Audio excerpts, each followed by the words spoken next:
After a long time, guys, I can finally say that I have found an Android phone that I really liked using. This, ladies and gentlemen, is the Pixel 9 Pro XL, and it has to be one of the best phones that I've used in a long time. In today's video, let me tell you guys about my experience with it. What are the good things? What are the bad things? What did I feel like this phone is like if you're gonna spend around 1.2 lakhs on this phone in India?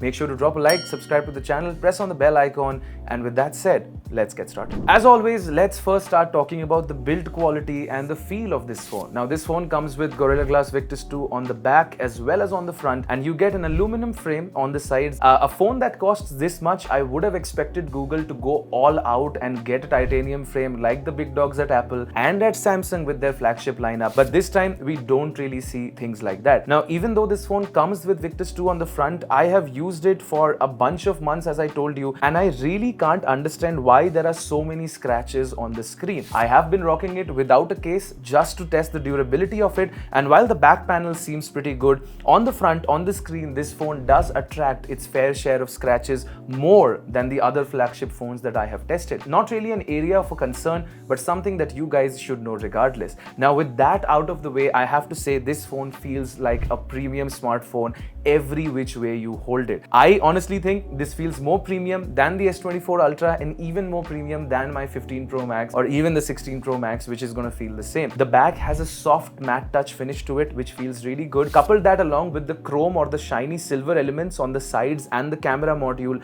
makes this phone feel like $1,000,000. The moment you pick this up, you'll know why you have spent so much money on it, and it will definitely give you a premium feel. It also comes with an IP68 rating for water and dust resistance, something which is pretty expected in flagship phones, but you do have it in this one, which is good to see. If you talk about the display, guys, this is a beautiful 6.8-inch LTPO AMOLED panel. It feels really good to use. It's of course 120 Hz and it has a peak brightness of 3000 nits, which basically means whether you use this outdoors in super harsh lighting conditions or you use it at low brightness mode, this thing is going to be very readable at all situations. And I compared it with my S24 Ultra in harsh sunlight and even with my 15 Pro Max, and it definitely held its own. Along with that, you also get HDR10+ support and the Wide 1 L1 support in Netflix. So if you're a person who watches a lot of movies on your phone, you should be pretty set with the 9 Pro XL. Okay, let's talk about software, shall we? Now, I was really expecting these phones to ship out with the latest Android 15, but unfortunately, just like iPhones this year, which didn't come out with Apple Intelligence,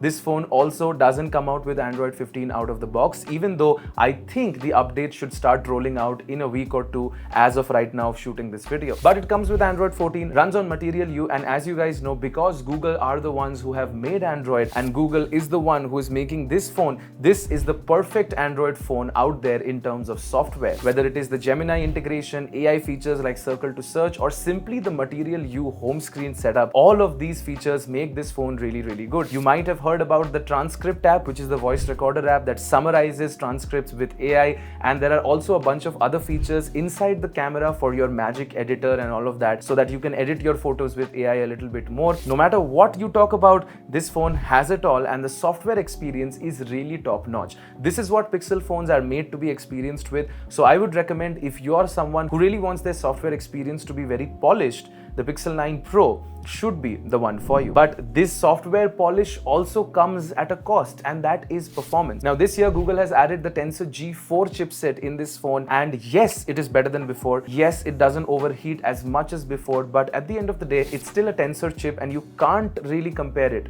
with the Snapdragon 8 Gen 3, with Apple's A18 Pro, and all of these other chipsets. You can't compare it in terms of raw performance. I did play my fair share of games on this phone, whether it was something like Genshin Impact or Asphalt or a little bit of Shadow Fight here and there. And while the phone didn't overheat and I didn't face any lags as such, I feel like peak performance at higher loads is obviously going to be lesser, and this phone has more tendencies of overheating compared to a Snapdragon 8 Gen 3 phone or the latest iPhone. So if raw performance, or rather raw flagship performance, is something that you are expecting from the Pixel 9 Pro with the new G4, I would suggest look otherwise.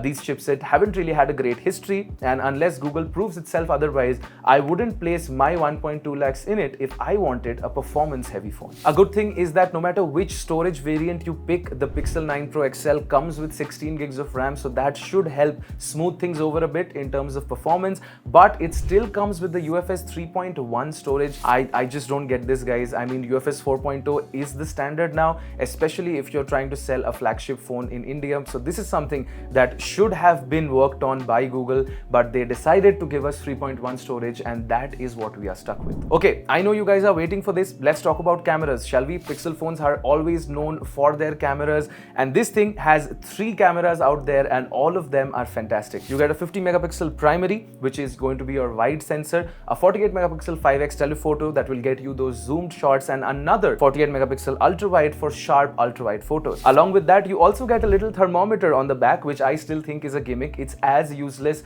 as Apple's action button on the 15 and the 16 series, and now the new camera control button, but that is not what we are talking about today.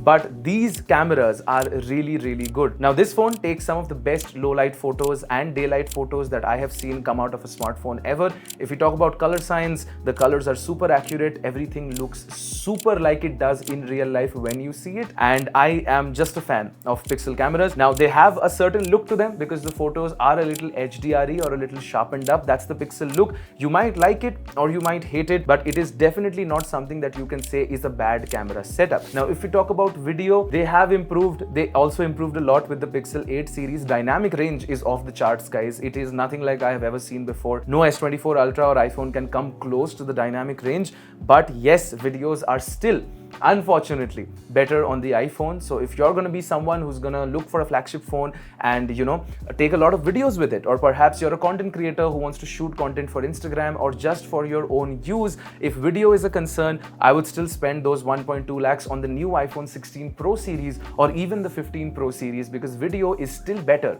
on the Apple side of things. Other than that, you can of course shoot 8K 30 FPS or 4K 60 FPS on all the cameras, which is something that is really good to see. I think we've pretty much covered everything, so I would like to end it all with the speakers and the battery experience. This Pixel phone comes with a 50-60 mAh battery, which is good enough. It lasts me a little more than the entire day if I always use it at full power. And other than that, you also get to see up to 37 watts of wired charging speeds. Not really super fast, but hey, Samsung also gives you 45 watts in its flagship lineup. And let's not even talk about Apple's fast charging, because that is non-existent. So I guess this is good charging speed. Battery life is great. Speakers also sound really, really great. Now it's time for the conclusion, guys. See, I absolutely love this phone. I'm not gonna deny it, and you know, I'm not biased about its flaws because I know that it has quite a few. But now if we take the price into consideration, which is around 1.2 to 1.25 lakh here in India, number one, this phone is supremely overpriced for what it is. The Pixel 9 Pro XL retails for $1,100 in the US, which roughly translates to 90 to 93,000